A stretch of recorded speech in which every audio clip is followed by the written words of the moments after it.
Anyhow, just some notes on that. So any questions about this paper? I'll just open a discussion. I have some other things I want to talk about, but they're outside of this paper. So, yeah. So they have this like data active parameter that controls between the actual loss and the like teacher loss basically.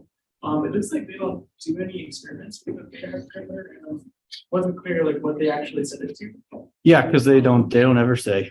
I thought I had the same thing too, and I was kind of disappointed in that. It would have been interesting, I think. Yeah, I mean I presume they just like played around with it until they got a these results. I think, but I mean, I would guess that they, for some definition of the word high, they set it high because that student network did seem to meet most of the constraints. But that's just me guessing. So we got one from online. Yeah, so I was surprised to see that DNF conversion at the beginning because, it's well known that DNF, you can always do it, but it might explode to an exponential length. Do they say anything about that?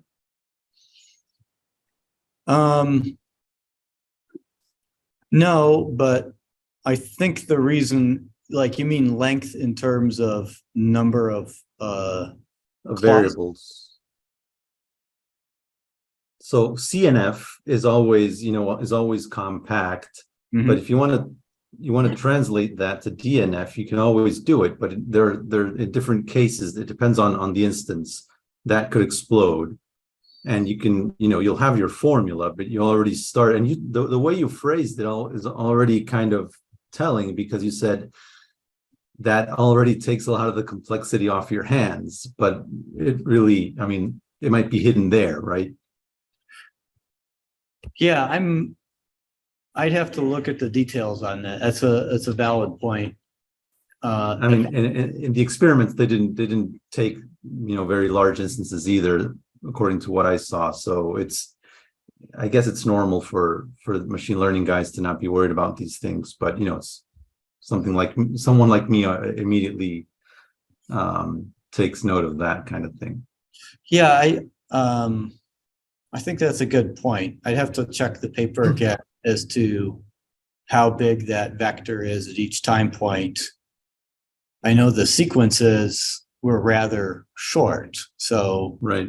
That could also be a little bit of a clue there that, maybe that was going on.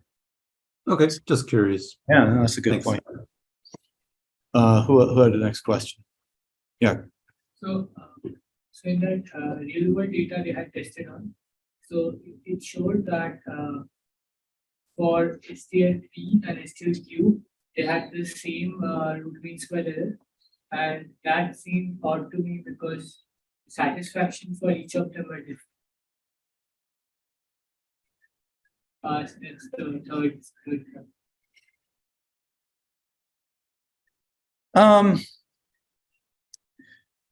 If I were to guess that it could be because there could have been some switch that the refinement step does that just happens not to affect the loss function. And you could maybe imagine that there could have been some oscillation as at the end of training, where maybe it was like kind of oscillating between some variable assignments and didn't quite, or some parameter assignments. And so maybe it's something like that would be my guess as to why they maybe get the same root mean squared error, but Q fixes the problem. Just a guess though. They don't really talk about that.